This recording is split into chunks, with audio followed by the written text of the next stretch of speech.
ශිල්පපත YouTube channel එකට ඔබ සියලු දෙනාම ආදරෙන් පිළිගන්නවා. දිගු කාලයක් පුරාවට අප උත්සාහ කළා ඔබතුමා සමග සාකච්ඡාවකට අවස්ථාවක් උදා කරගන්න. අපගේ ප්‍රේක්ෂක පිරිසගේ වාසනාවකට අද ඒ අවස්ථාව උදා කරගන්න පුළුවන් වුණා කියලා මම හිතනවා. අද අපි ඔබතුමාත් සමග සාකච්ඡා කරන්න බලාපොරොත්තු වෙන්නේ 2026 වර්ෂය පිළිබඳව. 2026 වර්ෂය කොයි වගේද ගත වෙන්නේ?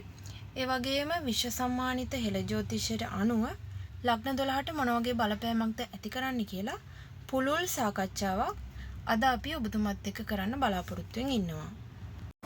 ශිල්පපත නාලිකාවේ ඇරයුම පරිදි ආරාධනය පරිදි දිගු කලකට පසුව වුණත් මේ අවස්ථාව මා යොදා ගන්නවා 2026 ව්‍යවහාරික වර්ෂයේ ඒ ලග්න වලට බලපාන සුභාසුභ තත්ත්වයන් පිළිබඳව ප්‍රශ්නයක් සාකච්ඡාවක් ඉදිරිපත් කළා ඔබතුමිය විසින්. ශිල්පපත නාලිකාවේ සියලුම ප්‍රේක්ෂක ජනතාවටත් ලංකාවාසී ලෝකවාසී ජනතාවටත් වාසනාව සතුට සහනය සෞභාග්‍ය සමෘද්ධිය පිරිහිත්‍රය යන නව වසරක් වේවායි ආශිංසනය කරමින් අධිෂ්ඨාන කරමින් අපි ආරම්භ කරමු මේ සාකච්ඡාව. මෙතනදී ඔබතුමියගේ ඉල්ලීම ඒ ආකාරයෙන්ම ඉෂ්ට කරනවටත් වඩා සුදුසුයි කියලා මා කල්පනා කරනවා. ඒ ලග්න වලට බලපාන ආකාරය දෙවනුවට සාකච්ඡා කරමු. 2025 වසර ගත වෙච්ච හැටිත් ඉතින්දී යම් අවස්ථාවක මා කළ වීඩියෝවක් ඒ නාලිකාව වන් තුල තියෙන ප්‍රතිපත්තිමය එවාගම ආචාර ධර්ම පිළිබඳ ප්‍රශ්න අනුව සමස්තයක් වශයෙන් සත්‍ය ප්‍රකාශයෙන් නොවන අවස්ථා තිබුණා. ඒකට හොඳ උදාහරණයකුත් මම මෙතන කියන 2025 ගැනත් අපි චුට්ටක් කතා කරලා 2026 අපේ රට වෙන දේ ගැන පොඩ්ඩක් කතා කරලා දෙවනුව කතා කරමු. ඒ ලග්න පිළිබඳව. පළවෙනි සාකච්ඡාව මේ විදිහට යන්න මම කල්පනා කළා. දැන් මට මතකයි 2025 ජූලි මාසේ 28 වෙනිදා රාත්‍රී 29 අඟහරුවාදා එළියන පාන්දර කුජ කන්‍යා රාශිගත වෙච්ච අවස්ථාව. ඒ අවස්ථාවේදී ඉතා පැහැදිලිව ඒ ග්‍රහ රටාව මම ළඟ දැන්ටත් මම මෙතන ගත්තාම කුජ කන්‍යා රාශිගත වෙන වෙලාවේ සඳුත් කේතුත් හිටියා එතන. කේතු හිටිය අංශක 26 කලා 14 සඳු අංශක 3ට කිට්ටුවේ හිටියා. එන්නේ අවස්ථාවේ තමයි අඟහරු කන්‍යා රාශියට සම්ප්‍රාප්ත වුණේ. අංශක 0.0 කලා 1 වාගේ 0.0 කලා 1 වාගේ අවස්ථාවක් යමුනේ පාන්දරක. ඒ අවස්ථාවේ ග්‍රහ පීඨින් ටික ගත්තම සඳු කේතු සමග එකට ඉන්න වෙලාවේ රාහු කුම්භ රාශියේ හිටියා. මේ කාලසර්ප යෝගයට යටත්ව පැවති අවස්ථාවක තමයි කුජ කන්‍යා රාශිගත වුණේ. ඊ අවස්ථාව ගැන අපි සාකච්ඡා කරනකොට ඔබතුමියත් වෙනත් නාලිකාවකනුත් මේ සාකච්ඡාව කළා. මගේ මතකයේ නිවැරදි නම් මම ඉතා පැහැදිලිව කිව්වා මෙන්න මේ තත්ත්වයන් නැති වෙන රටට සමස්තයක් වශයෙන් රජ කෙනෙක් හා සමාන කෙනෙක් ඉහළම පෙළේ නායකත්වයක් නැත්නම් ප්‍රභූත්වයක් ආරූඪ කරගත්ත කෙනෙක් ආරූඪ කරගත්ත පමණක් නෙමෙයි උපතින්ම ඉහළම තලයේ ඉන්න කෙනෙක්. ඊහා සමාන කෙනෙක් ලංකාවේ වෙනත් නැහැ. ඒ පුජ්‍යලත් බිම දන නමනවය මහ පොළොවට දන නමන්න අවස්ථාවක් උදා වෙනවා කියලා. ඒ වෙලාවේ නම ප්‍රචාරකයන්ට නමත් කිව්වා මෙන්න මේ වයි කෙනෙක් කියලා. එතකොට ඒ දෙත් අගෝස්තු මාසේ 20 ගණන් වල සිද්ධ වුණා. එතකොට ඒවා ඔබතුමියගේ මේකේ පළවුනේත් නැහැ. අර අනික් කෙනාගේ එකේ පළවුනේත් නැහැ. ඒ කියන්නේ ඒක ඒගොල්ලන් බය වුණා ඒකට. ඒතකොට මේ අපි ගත්තොත් 2025 වසරේ මේ සුලිකුණාටු ගංගොතර ගැලීම් නායකයන් ගැන මම විතරක් නෙමෙයි බොහෝ දෙනෙක් කිව්වා. මා දැක්කා 2024 දෙසැම්බර් වාගේ කාලේ දෙසැම්බර් මුල් සතිය වාගේ පිටකොටුවේ බස් ස්ටෑන්ඩ් එකේ අර පොත් විකුණන බෙලෙන්දු පුංචි පොත් පිංචක් හදාගෙන විකුණනවානේ ඒගොල්ලෝ. පලාපල ලග්න පලාපල රටේ තත්ත්වය ගැන ඒවත් සඳහන් කරලා තිබුණා. ඒ කියන්නේ ඒගොල්ලෝ ඇවිල්ලා ඒ පොත ගහන කෙනා ඇවිල්ලා ඒ පොත විකිණීමේ අදිෂ්ඨානයෙන් පමණක් කළත් කිසියම් ජ්‍යොතිෂඥයෙකුගේ උපදෙස් අරගෙන තමයි ඒවා ලියන්නේ. යායි කලාත්මකව ඒක ලියන්න දන්නවා. ලග්නයට මෙහෙම වෙනවා මේ විදිහේ ආදායම් මේ විදිහේ මේ විදිහේ ආසනීප වෙනවා කියලා කෙටි සටහන් වාගයක් තියෙන චූටි පොතක. ওই පොතේ සඳහන් වෙලා තියෙනවා ලංකාවට මේ දේ වෙනවා කියලා. ඒතර කවුරු හරි ජෝසය කරන කෙනෙක් වුණා නම් ඒ අය ඔක්කොම දැනන් හිටියා ඒක. ඒක ප්‍රකාශවත් වුණා ඒ කාලේ. ඒක අර ග්‍රහණය වුණේ නැහැ මිනිස්සුන්ට. විද්‍යාත්මක අංශ වලින් ප්‍රකාශවත් වෙන්නේ මේ මොහොතක් තියෙද්දි. අවුරුද්දට ඉස්සෙල්ලා මේ අවුරුද්ද ගැන කතා කරන්න පුළුවන්. ඒ අනුව කතා කළොත් අපි චුට්ටක් කතා කරමු මේ කතා කළ යුතුයි සමාජගත කළ යුතු ප්‍රශ්න ටිකක් තියෙනවා. දැන්ට අවුරුදු 10කට 12කට ඉස්සෙල්ලා අවුරුදු 12කට ඉස්සෙල්ලා මම මෙතෙන්දිම මම හමු වුණා වෙනත් ආගමික පූජකවරයෙක්. ඒ අවස්ථාව වෙනකොට අද අවුරුදු 12කට ඉස්සෙල්ලා ඒ පූජකවරයා සෙමිනරි අවස්ථාව අවුරුදු 17ක් ගත කළා හිටියේ. යා අංගිසුමාට මම හම්බෙන්න ආවා කිතවත් කෙනෙකුගේ දැනුම් දීම පරිදි අන්‍ය ආගමික පූජකවරයෙක් නිසා මට ටිකක් සාකච්ඡා කළා. ඒ සාකච්ඡාවේදී යාගේ කරුණු යා මට කිව්වා. කේන්දරයට අමතරව මං කේන්දරේ පළපළ කියලා ඉවරලා යාගෙන් විස්තර ආපුවම වඩාත් විස්තර මං එයාට එක පිළිවෙතක් අනුගමනය කරන්න දුන්නා. යාගේ ගේ සකස් කිරීමේ මේක හදලා දුන්නා. ප්ලෑන් කරලා දුන්නා. යාගේ ඉන්න වාසස්ථානයේ ගේ කියන්න බෑ. ඒතර අවුරුදු 17ක් සෙමිනරි තත්ත්වයේ හිටපු කෙනෙක් යා මට කියනවා මේ පෙරේදපළොන්ට කතා කරලා පැය 1යි විනාඩි 8ක් තිස්සේ යාගේ මොමනයෙන් කතා කරලා කියනවා ඔබතුමා එදා දීපු උපදේශය මම පිළිගත්තේ ඉතාම අකමැත්තෙන්. මම එදා පොරොන්දු වුණා මේක කරනවා කියලා. ඒකට මගේ කැමැත්තක් තිබුණේ නැහැ. මගේ දහමට විරුද්ධයි. මම ඔබතුමා මට පැහැදිලි කරලා දුන්නා අපි ඔයාගේ දහමට විරුද්ධ නැහැ. මේක බුද්ධ භාෂිතයක් නෙමෙයි. මෙන්න මේ දේ රකින්න මේක අනුගමනය කරන්න කියලා. ඒක බුදුන් වහන්සේගේ දේශනාවක් නෙමෙයි. ඊට ඉස්සෙල්ලා සක්විති රජවරුන්ගෙන් කියපු දෙයක්. ඒකේ එකක් විතරයි යාට කිව්වේ. ඒකේ පහක් තියෙනවා. පහෙන් එකක් පමණයි කිව්වේ. මෙන්න මේක අනුගමනය කරන්න. මේ විදිහට ගොඩනැගිල්ල හදාගන්න මේ සයිස් ගන්න බුදුට පුංචි වන්දනාවක් රහසිගතව කරන්න කියලාත් මම කිව්වා. එයා ඊකාම දැන් එදා කියනවා මේ දැන් දවස් 3කට ඉස්සෙල්ලා එදා ඒක පිළිගත්තේ ඊටාම අමාරුවෙන් කියලා. පොරොන්දු වෙච්ච නිසා කරගෙන ආවා කියලා. ඒකේ ප්‍රතිඵලය මේ විදිහට කියනවා. එයා පුත්තලම් දිස්ත්‍රික්කයේ දැන්ට වැඩ වසන්නේ. ඒ සිද්ධි පින්තූර ගන්න බැරිලු. ඒ කියන්නේ මේ පැත්තට ඇතුල් වෙන්නවත් දෙන්න හැල්ලු මුරදාලවල තියෙන්නේ විනාශයක් වෙලා තියෙනවා. එයා ඉන්න ගමේ ගෙවල් 159ක් තියෙනවලු. ඒ ගෙවල් මෙයා මේ දේ පිළිගන්න ආකාරය මේ මං ගැන කතා කරනව නෙමෙයි මෙතන. මට මං ගැන කතා කරන්න කිසි කොහෙත්ම මොනාවක් නැහැ. මාව ඉස්මතු කරන්න මොනම මොනාවක් මට නැහැ. ඒක ඇත්ත වශයෙන්ම ඕක හදවතට එකඟවම ඔව්. එතකොට එයා කියනවා මගේ ගුණ ගොඩාක් කිව්වා ඒක ඕනේ නැහැ. ගෙවල් 159න් එයාගේ විතරක් ඉතුරු තියෙනවලු. ඒක නෙමෙයි වැදගත් වෙන්නේ. ඒගොල්ලන්ගේ ආගමට අයිති ඒවා වෙනත් දේව ආගම් වලට අයිති ඒවා පිළිම අඩි 2කමාර ඉඳලා අඩි 15 විතර උස ඒවා හිටන් තියෙනවලු. විශාල ප්‍රමාණයක් තියෙනවලු. ඒක 100කට 80කට වැඩිලු. 100කටත් වැඩි. බුදු පිළිම තියෙනවලු 80 ගාණක්. එයා ගණන් කළාලු. ඒක මොකද එයාට මේ පැතුලේ පූජිකවරයෙක් ඇතුලේ ඒක ඇතුළට ගමන් කරන්න යාට පුළුවන්. ආර්සනල් දාරම එකයි යනවලු. එයා තවලසකුත්. එතකොට බුදු පිළිම 80 ගාණක් යා ගණන් කළාලු. අඟල් 9 විතර බුදු පිළිමේ ඉඳලා අඩි 5 තරම් බුදු පිළිම 80 ගාණක් යා දැක්කලු. ඒ එකකටවත් කිසියම් ආකාරයකින් හානි වෙනා නැහැලු. මේ ගම් වතුරේ ඒකකටවත් හානි වෙලා නැහැලු. ඒ හරියට ගම් වතුර ගැලුවේ උඩ ඉඳලා පහළට නෙමෙයිලු මුහුද පැත්තෙන් ගොටාවලු. ඒ කියන්නේ මුහුද පැත්තට එන ජල ප්‍රවාහය නැවත හැරිලා උඩ පැත්තට ආවලු. එහෙමලු යට උනේ භාගයක් වාගේ ඇතුළත මුළු විශාල ප්‍රමාණයෙන් යටමුළු අඩි 20 ගණන් 30 ගණන්. එතකොට යට කොත්මලේ ජලාශය ආරපිතෙන්ට සම්බන්ධ නැහැ මේක පුත්තලම් දිස්ත්‍රික්කේ. කොත්මලේ ජලය එතෙන්ට යන්නේ නැහැ. මිනිස්සු කෑ ගහනවා කොත්මලේ ජලය හරිය කියලා. ඔහෙත්ම කොත්මලේ ජලාශය වතුර එතෙන්ට යන්නේ නැහැ. මේක වෙල පුත්තලම් දිස්ත්‍රික්කේ පුත්තලමට ආසන්න තැන. මේකට මේ නම කියන්න මම සුදුසු නැහැ වඩා. මොකද ඒක රාසිගතව පවත්වාගෙන යන තැනක්ලු. මොකද ඒකට පින්තූරයක් ගන්න මාදීදිකට දෙන්න නැහැලු. ඒ තරම් විනාශයක් වෙලා තියෙන්නේ. එකම එක බුදු පිළිමයක්වත් තිබුණ නැහැ මොලේ කියලා වෙලවත් නැහැලු. එදා ඒක මම කතා කළේ අවුරුදු 12ට එයාට කියපු දේ යාද ඉස්මතුයෙන් පිළිගන්නවා. එයාගේ ආගමේ සීල වරප්‍රසාද අතහැරලා යා එනවලු බෞද්ධ කෙනෙක් කැටියට පෙනී හිටනවලු අදින් පස්සේ. මම කොහෙද කලබල වෙන්න එපා ටිකක් කල්පනාකාරී වෙන්නද කියලා. එතකොට ඒ යාට දැන් වරප්‍රසාද ගොඩක් තියෙනවා.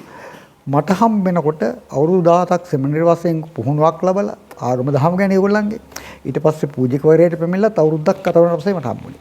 අද අවුරුදු 13ට ඉස්සෙල්ලා 12ක් නේ 13ට ඉස්සෙල්ලා.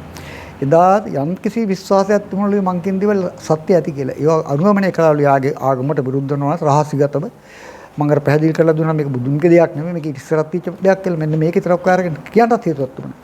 යාගේ දේවස්ථානයේ මුදුනේ සතෙක් හිටලා තියෙනවා.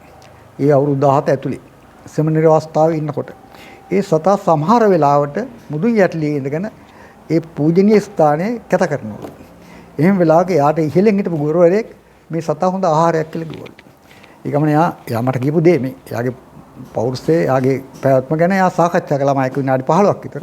ඒගොල්ලෝ බොරු කියන්නේ නැහැ. කියන්නේ ඒගොල්ලෝ සමසාවාදා කියන සිල්පදයේ සමාදන් වුණාට ඒගොල්ලෝ සත්‍ය කතා කරනවා. යාගේ දුර්වලකමක් ගැනවත් නෙමෙයි යාගේ තත්ත්වය ගැන. ඒ සතාට ලොකු කෙක්කක් හදලා ඒකෙන් බිමට අරගෙන ඉදා ආහාරයට ගත්තා ඒගොල්ලෝ. ඉච්චරට තමයි මම අර වචනේ කිව්වේ. අර උපදේශයක් දුන්නේ මෙන්න මේ දේ මීට පස්සේ අනුගමනය කරන්න කියලා. ඒකේ අකමැත්තෙන් අනුවාද කරපු දෙයක් ඒගොල්ලන්ගේ ආගමට ඒක විරුද්ධයි. ආගමට විරුද්ධ යන බෞද්ධ දෙයක් නෙමෙයි ඒක. ඒක අනුගමනය කළ බවත් ඒ විස්තරත් කිව්වා. ඒතර ප්ලෑන් කරපුගේ සටහන් සැලැස්මට පුගේ අද තියනවලු. 159කින් එයාගේ විතරක් තියනවලු විශාල පිළිම කඩා වැටලා තියනවලු. දේව පිළිම අඩි 5 6 7 8 10 12 අවුස දේව පිළිම ඔක්කොම බිමලු. අඟල් 9 දේව පිළිමත් බිමල හොහිනහලු හොයා ගන්නවත් නැලු. ගියක් ඇතුළේ තුනක් ගහගෙන ගිහිල්ලාලු. ඒතර එයා ගෙදර බඩුත් ගහගෙන ගිහිල්ලා නැලු ඔක්කොම ඉතුරුලු. පොල්ලෙලිත් ඉතුරු වෙලා තිබුණ කියලා මයික් කිව්වා. එයාගේ වත්තේ තීච්ච පොල්ලෙලි ටිකත් ගේට්ටුවේ රැඳලා තියෙනලු. ඔක්කොම නෙමෙයි සමහර 100ක් තිබුණා 80ක් වෙන්න පුළුවන්. එයා විතරක් ගෞරවයෙන් පැය එකයි විනාඩි 8ක් කතා කළා. මේක ටේප් කරන්න සුසු නැහැ. මම ඕනම් මම කල්පනා කරලා ටේප් කරලා මේක දාන්න ඕන කියලා. එයා අද ඉඳලා බෞද්ධ කිව්වා. එතකොට මේ පූජකවරේ මේ කතා කරන්නේ මට ආයෙත් දෙයක් නැහැ. ඔබතුමා පුංචි දිල්මක් කළා අදට අවුරුදු 13 ඉස්සෙල්ලා මේක පරම සත්‍ය කියලා මම ඉගෙන ගත්තා. මම පූජකවරේ ඉන්න බරප්‍රසාදික බාර දීලා මෙතෙන්ට යනවා කිව්වා. එතකොට බලන්න බුද්ධ ප්‍රතිමාවක් කියන්නේ කිසිම ආය වර්ගයකටවත් නෑ සාමාන්‍ය බුද්ධ ප්‍රතිමා මේ කතා කරන්නේ. දැන් බුද්ධ ප්‍රතිමාවක් නෙලනවා නම් හරි සකස් කරනවා නම් ඒක ආය වර්ගයක් තියෙනවා. උසක් පල්ලක් දිගක් මහතක් තියෙන ඒ ප්‍රමාණය අනුව අඩි 2.5 මේ ප්‍රමාණයයි අඩි 5 මේ ප්‍රමාණයයි 18 රියන මේ ප්‍රමාණයයි 88 රියන මේ ප්‍රමාණයයි කියලා ආය වර්ගයක් තියෙනවා. එහෙම අදපුවා මේ සාමාන්‍ය මේ කඩේ වෙළඳපොලේ විකුණන තියෙන බුද්ධ පිළිම ගැනත් කියනවා යා. ඒවත් ගිහිල්ලා නැහැලු. එකම දෙයකටවත් තාප්පයක් උඩ තියෙන බුදු පිළිමක් ඒ විදිහට තියෙනවලු. අර මරු සැඩපහරට මහා පිළිම පෙරලෙනකොට කියන්නේ ස්ටේජ් එක ගහපු මොනවාද පීඨිකා මත ගොඩනගපු බුදු පිළිම බිමට වැටලා. මේ වෙන පිළිම, දේව පිළිම. එක එක දේව පිළිම එක එක ආගම වල එක එක ඇදහිලි වල එක එක අභිචාර ක්‍රම වලට එක එක විදිය දේව පිළිම යක්ෂ පිළිම තියෙනවා. ඒ ඔක්කොම බිමලු මේ බුදු පිළිම 80 ගාන එහෙම තියෙනලු. මේ ගමට කියනවා නීල කියලා නමින් එන්නේ. ඒ වගේම බැම්මක් ගැන කතා කරනවා. එතකොට මේ අපිටත් කියනවනේ මේ කන්වැල්ලේ ඊටාම කිට්ටුවේ යකා බැම්ම කියලා ගම්මානයක් එහෙම නැත්නම් පොඩි ස්ථානයක්.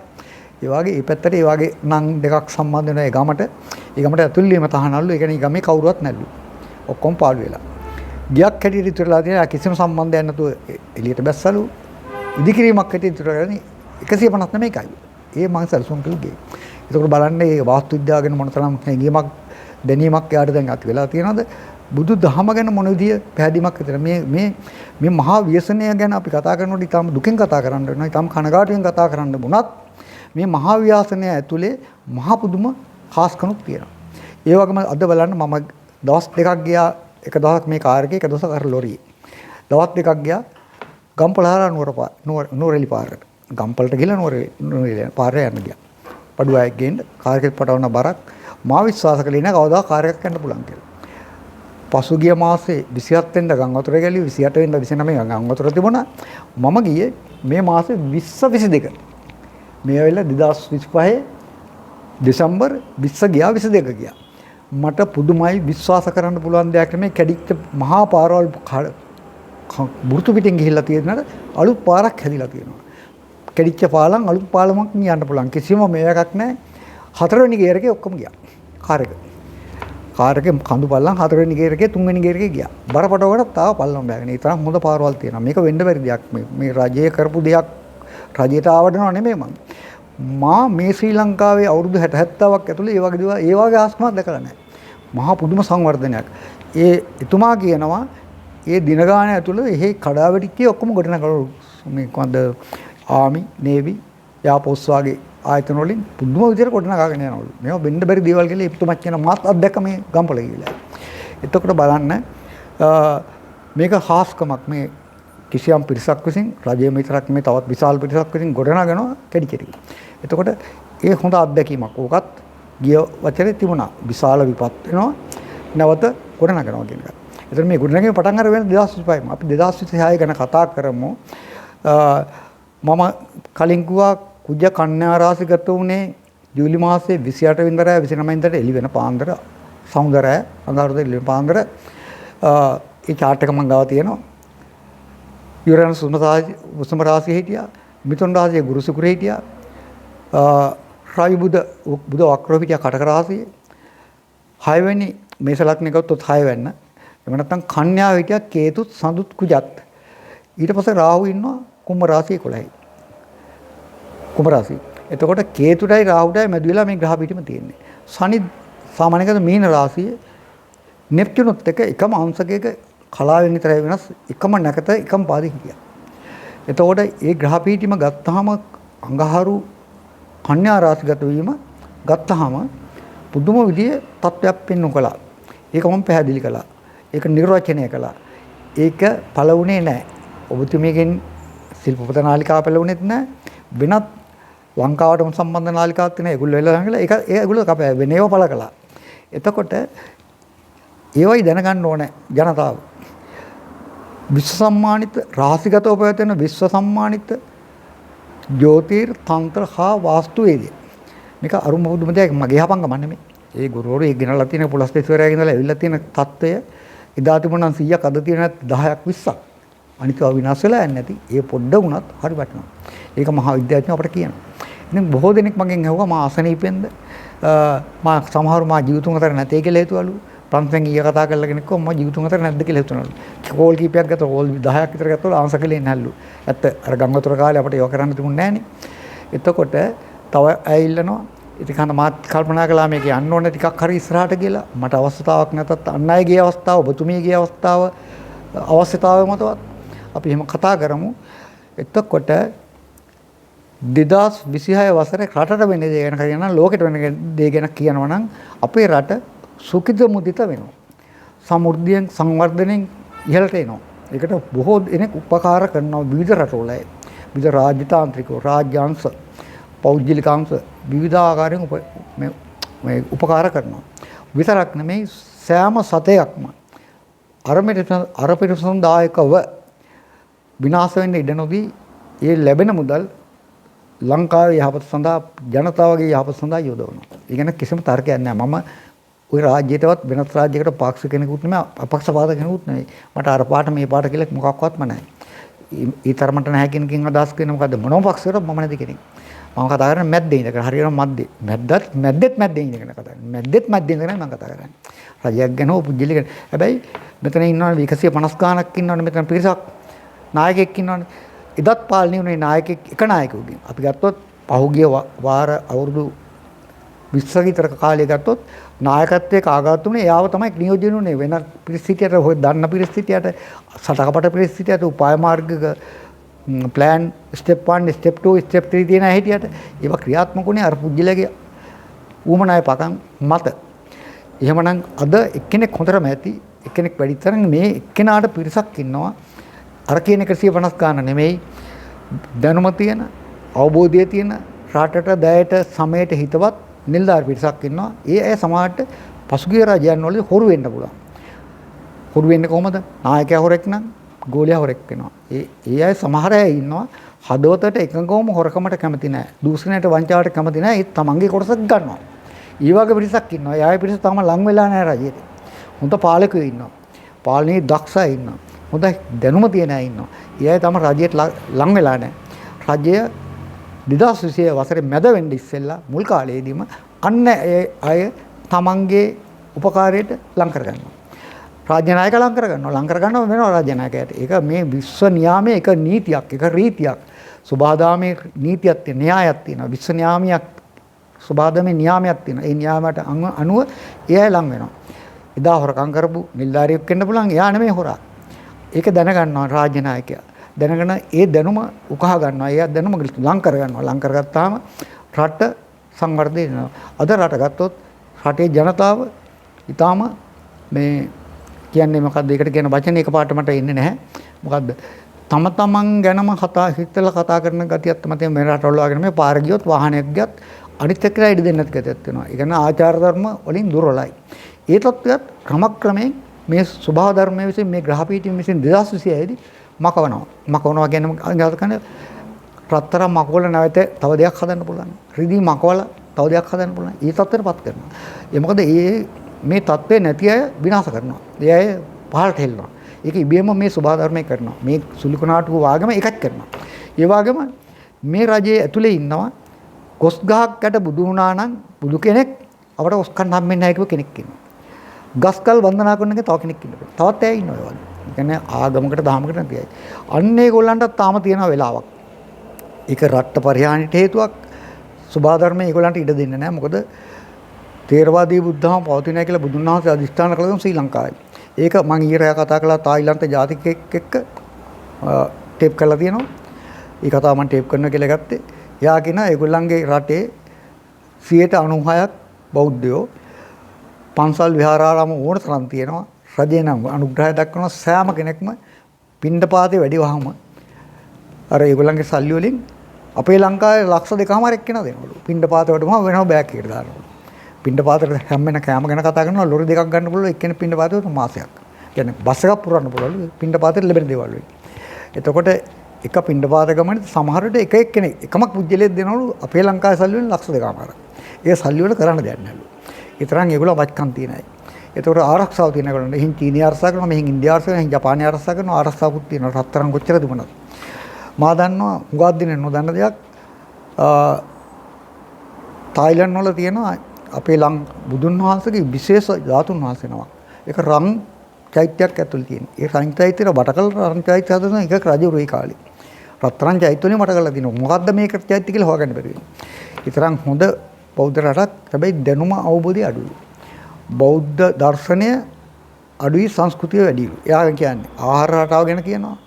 පැයක් විතර කතා කරලා ඔක්කොම ටේප් කළාම. ඕනෑක දාලා පෙන්නන්න පුළුවන් පුදුමයි.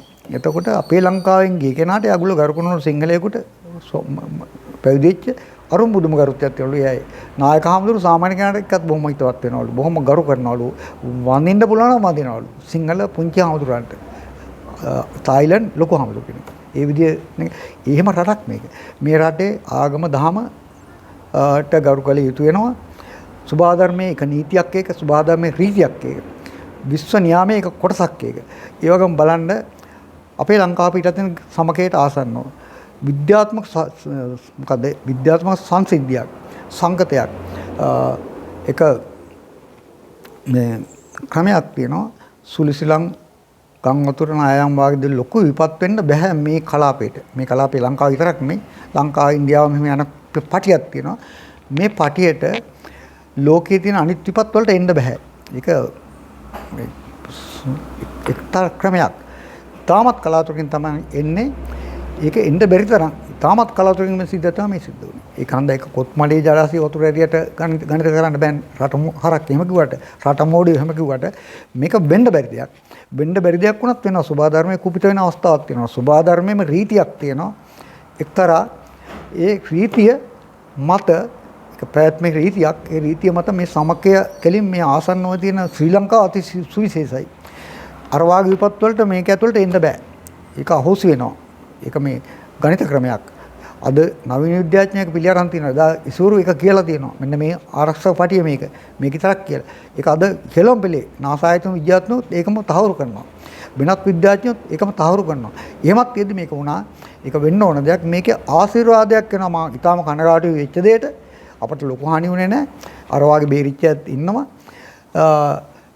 ඒ කනගාටුව ප්‍රකාශ කරමින් සතරකුත් තියෙනවා. මොකද්ද?